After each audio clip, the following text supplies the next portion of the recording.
Hello बच्चों, Hindi Gurukul channel आपका हार्दिक स्वागत करता है। बच्चों, इस वीडियो में मैं आपके लिए खुशखबरी लेकर आई हूँ। जी हाँ, सीबीएसई ने अपना नया करिकुलम जारी कर दिया है, रिलीज कर दिया है। बच्चों, कक्षा 9वीं हिंदी के बारे में मैं बताने आई हूँ आपको।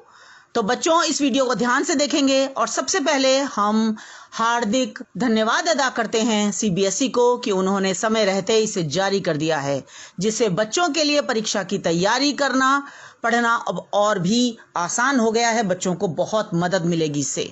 बेटा, आप सबके जो पुस्तक है, चाहे वो क्षितिज है, चाहे वो कृतिका है और व्याकरण है बच्चों, और अपठित बोध भी चाहे है, रचनात्मक लेखन है, बहुत सारी वीडियोस अपलोडेड हैं। आप उनको देख सकते हैं। सभी के लिंक्स आपको इस वीडियो के नीचे डिस्क्रिप्शन बॉक्स में मिल जाएंगे। बेटा, सिलेबस थोड़ा बहुत जो चेंज हुआ है उसकी वीडियोस भी बन रही हैं। जैसे ही बन जाएंगी वे भी डाल दी जाएंगी और उनका लिंक्स भी इस वीडियो के नीचे डिस्क्रिप्शन बॉक्स में भी डाल दिया जाएगा। आप समय समय पर चेक करते रहें और इस चैनल के साथ बने रहें।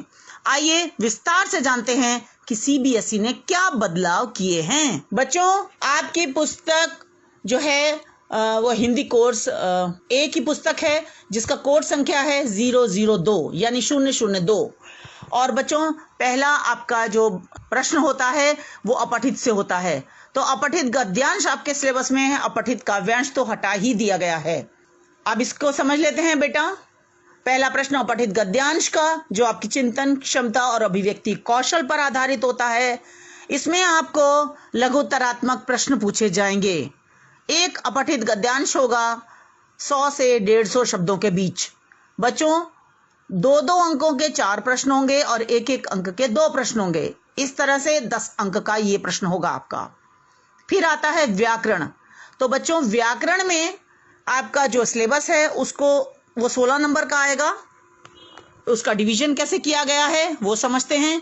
शब्द निर्माण, जिसमें उपसर्ग प्रत्यय 2-2 अंक के और समास 4 अंक के, यानी इस तरह से शब्द निर्माण का ये खंड 8 अंक का।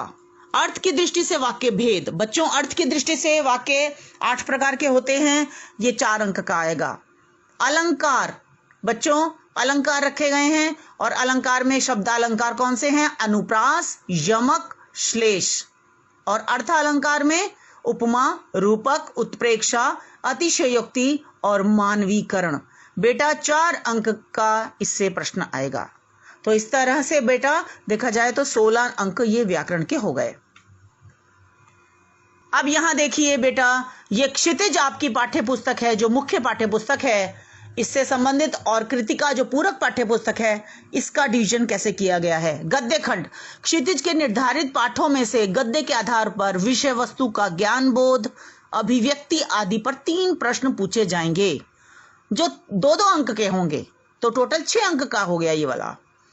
फिर आगे क्षितिज से ही गद्य पाठों पर बच्चों आपको प्रश्न फिर पूछे जाएंगे, जो उच्च चिंतन क्षमताओं और अभिव्यक्ति का आकलन करने हेतु होंगे। यानी इसमें कुछ मूल्यपरक और हॉट्स से संबंधित प्रश्न दिए जा सकते हैं। पूछा जा सकता है कि आपकी जो थिंकिंग स्किल है वो कैसी है। तो बेटा, इसमें 4 प्रश्न पूछे जाएंगे 2-2 नंबर के, ये 8 अंक के हो गए। अब काव्य खंड, काव्य खंड में जो कविताएं रखी गई हैं उनसे 3 प्रश्न पूछे जाएंगे 2-2 अंक के। तो इस तरह से 6 अंक का ये प्रश्न हो गया। फिर कविताओं, जितनी कविताएं हैं उनके आधार पर विद्यार्थियों का काव्य बोध परखने के लिए 4 प्रश्न पूछे जाएंगे। और बेटा, ये भी 2-2 अंक के होंगे 4 प्रश्न, तो 8 अंक के ये प्रश्न हो गए। तो बेटा, इस तरह से देखा जाए जो 3 अंक का प्रश्न होगा बेटा, उसको तो आपने थोड़ा ज्यादा डिटेल में लिखना होगा। जो 2 अंक का होता है उसको आपने थोड़ा कम डिटेल में लिखना होता है। यानी 3 अंक का जो प्रश्न होता है वो 1 पेज पे आपके 2 प्रश्न आ जाने चाहिए, और जो 2 अंक का है ये समझ लीजिए 1/3 लगभग पेज होना चाहिए एग्जाम शीट का। अब पूरक पाठ्य पुस्तक में कृतिका भाग 1 है आपके सिलेबस में। तो इसमें आपको जो पाठ दिए गए हैं, जो पाठ सिलेबस में आ रहे हैं, उनसे 2 प्रश्न पूछे जाएंगे, लेकिन विकल्प होंगे। और ये आपको 2 प्रश्न पूछे जाएंगे 3-3 अंक के। तो बेटा एक पेज पे 2 प्रश्न, 3 प्रश्न, 2 प्रश्न ऐसे आ जाने चाहिए। बच्चों आपकी राइटिंग के हिसाब से भी होता है, फर्क पड़ता है। अगर आपकी राइटिंग छोटी है तो आपके 3 प्रश्न आ जाएंगे, और अगर आपकी राइटिंग बड़ी बड़ी है तो उस हिसाब से थोड़ा ज्यादा स्पेस लेंगे, लेकिन बहुत बड़े उत्तर नहीं लिखने हैं बेटा। कई बार आप लोग 2-2, 3-3 अंक के प्रश्नों के उत्तर भी बहुत बड़े बड़े लिख देते हैं, तो जितना ज्यादा एक्स्ट्रा लिखेंगे बेटा, उसी बात को बार बार घुमा फिरा कर आप लिखते हैं तो उससे नंबर बढ़ते नहीं है, बल्कि स्पेलिंग मिस्टेक्स की संभावना ज्यादा हो जाती है और आपके नंबर कट जाते हैं। तो इस बात को ध्यान रखें बेटा आप। अब है रचनात्मक लेखन। विभिन्न विषयों और संदर्भों पर विद्यार्थियों के तर्कसंगत विचार प्रकट करने की क्षमता को परखने के लिए संकेत बिंदुओं पर आधारित समसामयिक एवं व्यवहारिक जीवन से जुड़े हुए विषयों में से किन्हीं 3 विषयों पर, 3 विषय दिए जाएंगे, 80 से 100 शब्दों में किसी एक विषय पर अनुच्छेद लिखें। बेटा इसमें भी एक बात और समझ लें, जब आपको अनुच्छेद लेखन आता है तो जो संकेत बिंदु दिए जाते हैं आपने उनको आधार बनाते हुए लिखना होता है, ये ध्यान रखें। और दूसरी बात जो गलती बच्चे करते हैं वो ये कि 2-3 अनुच्छेद लिख देते हैं। इसमें इस प्रश्न में एक अनुच्छेद ही लिखना होता है बेटा, एक पैराग्राफ ही लिखना है, 2-3 नहीं लिखने होते बेटा। अनुच्छेद का मतलब ही है एक पैराग्राफ। अगला प्रश्न देखें। अभिव्यक्ति की क्षमता पर केंद्रित औपचारिक अथवा अनौपचारिक विषयों में से किसी एक विषय पर पत्र। बेटा इसमें भी आपको चॉइस दी जाएगी, एक औपचारिक पत्र आएगा, एक अनौपचारिक आएगा। जो अच्छी तरह से आता है आप उसे करें, 5 अंक का होगा। बेटा 5 अंक में से विषय वस्तु के होते हैं कुछ अंक, और कुछ अंक होते हैं पत्र के आरंभ और अंत की औपचारिकताओं से संबंधित, कि आपने उसका फॉर्मेट ठीक लिखा है या नहीं लिखा है, और भाषा से संबंधित भी अंक होते हैं। तो इस तरह से कंटेंट, आपका फॉर्मेलिटीज, पत्र की शुरू की, आखिर की, और लैंग्वेज, इन सब के अंक होते हैं बेटा। अगला प्रश्न है किसी एक विषय पर संवाद लेखन यानी डायलॉग राइटिंग। तो इसमें भी आपको विकल्प दिए जाएंगे, आप जिस विषय पर अच्छी तरह से लिख सकें उसी को आप लिखें, उसी को चूज करें और उसी पर लिखें बच्चों, और विषय से ना हटें। अगर आपको विषय किसी चीज, कोई मान लो आपको विज्ञान पर दिया गया है तो आप विज्ञान के चमत्कारों के विषय में लिखें, विज्ञान के बारे में लिखें कि विज्ञान ने हमें हमारे लिए वरदान भी है और अभिशाप भी, और किस तरह से अब वरदान है, किस तरह से अभिशाप है, उस तरह से लिखें।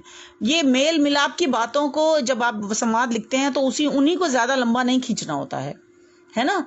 जब शुरुआत में मित्र से मिलते हैं और नमस्कार करते हैं तो उनको बहुत ज्यादा डायलॉग्स में मत, डिटेल में मत जाइए। आप जो विषय पूछा गया है उस पर ज्यादा लिखिए। बच्चे उस पर कम लिखते हैं तभी नंबर कट जाते हैं बेटा। अगला प्रश्न, ये नया प्रश्न डाला गया है, लघु कथा लेखन। मतलब दिए गए संकेत बिंदु के आधार पर 100 से 120 शब्दों में आपको छोटी कहानी लिखनी है बेटा। ये विकल्प दिए जाएंगे, आपको जो अच्छी तरह से समझ में आ रही हो, जिसके ऊपर अच्छी तरह से आप कहानी बना सकें, उसे लिखें बेटा। रफ में पहले आप एक रूपरेखा सी बना लें कि पहले क्या हुआ, फिर क्या हुआ, आप कैसे लिखेंगे, फिर उसको आप लिख डालें। तो ये लगभग 1 पेज का होना चाहिए, ये 5 अंक का होगा बेटा। इस तरह से देखा जाए तो आपका ये लेखन का भी 20 अंक का प्रश्न पत्र बनता है। तो 80 अंक बेटा आपके हो गए पेन पेपर टेस्ट के। अब आगे 20 नंबर किसके होंगे वो समझ लेते हैं। श्रवण तथा वाचन, यानी श्रवण यानी लिसनिंग स्किल और वाचन यानी स्पीकिंग स्किल्स। तो आपका यहाँ पर 2 स्किल्स, 2 कौशलों का आपका टेस्ट होगा बेटा। 5 नंबर श्रवण के और 5 नंबर वाचन के।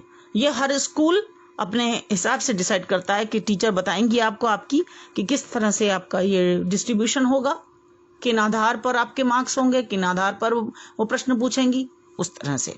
अगला है इसका खंड परियोजना यानी प्रोजेक्ट वर्क। फाइल बनवाएंगी इसमें आपसे टीचर, और फाइल के आधार पर आपको नंबर मिलेंगे, आपसे प्रश्न भी पूछे जा सकते हैं। 10 अंक का ये होगा बेटा। तो ये कुल अंक 20 अंक का हो गया आंतरिक मूल्यांकन, यानी कि जिसमें श्रवण, वाचन और परियोजना हो गया। तो ये टोटल हो गया बेटा 80 + 20 है ना, 80 + 20 = 100। तो 100 नंबर का इस तरह से डिवीजन है। कई बार बच्चों को पता नहीं होता, कई बार बच्चे कमेंट्स में भी पूछते हैं मुझसे कि मैम हमारी किताब क्षितिज है उसका में तो ये चैप्टर नहीं है। बच्चों को पता नहीं होता है कि क्षितिज पाठ भाग 1 एनसीईआरटी अगर आपकी है और कृतिका भाग 1 एनसीईआरटी अगर आप पढ़ रहे हैं तो आप क्लास 9th का कोर्स ए पढ़ रहे हैं बेटा, इसलिए मैंने यहाँ पर किताबों के नाम भी लिखे हैं। अब ये देखिए, ये बहुत बड़ी खुशखबरी जिसका आपको बेहद इंतजार था और आप राहत महसूस करेंगे। ये देखिए, निम्नलिखित पाठ हटा दिए गए हैं। क्षितिज भाग 1 में काव्य खंड से हटा दिया गया है साखियां व शब्द, पाठ से शब्द 2 यानी साखियां और पहला शब्द आएगा, शब्द दूसरे वाला नहीं आएगा बेटा, ये डिलीट कर दिया गया है। पिछले साल भी डिलीट था, इस साल भी डिलीटेड है, अब डिलीट कर दिया गया है। सुमित्रा नंदन पंत की कविता ग्रामश्री पिछले साल भी डिलीट थी, इस साल भी डिलीट है।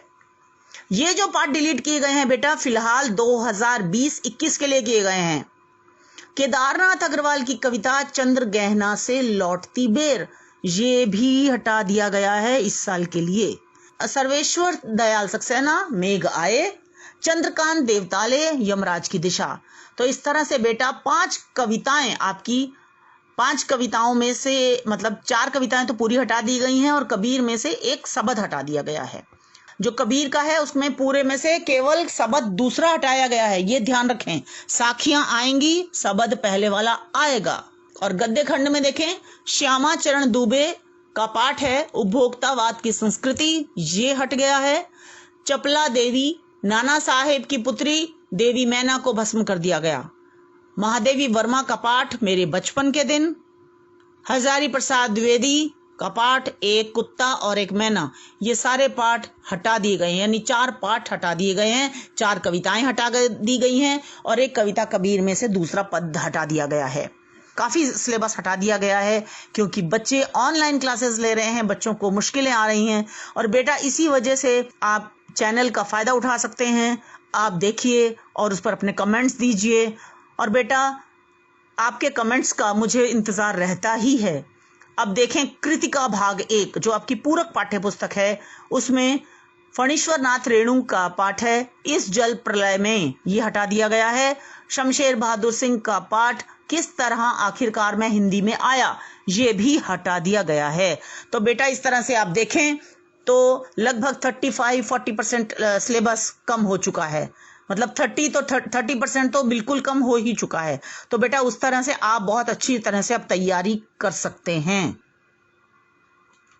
बेटा मुझे आशा है कि आपको ये वीडियो देखकर बहुत राहत महसूस हुई होगी। कमेंट्स में ज़रूर लिखकर बताइए कि आपको ये जानकारी सुनकर कैसा लगा, आप कैसा अनुभव कर रहे हैं सिलेबस कम होने पर। और आपके पाठ्यक्रम संबंधी जानकारी, पाठ्यक्रम की वीडियोस इस चैनल पर अपलोडेड हैं। सभी के लिंक्स आपको इस वीडियो के नीचे डिस्क्रिप्शन बॉक्स में भी मिल जाएंगे, उन्हें देखना बिल्कुल ना भूलें। बेटा इस वीडियो को लाइक करें, दोस्तों के साथ शेयर करें और सब्सक्राइब अगर अभी तक नहीं किया है तो जरूर सब्सक्राइब करें।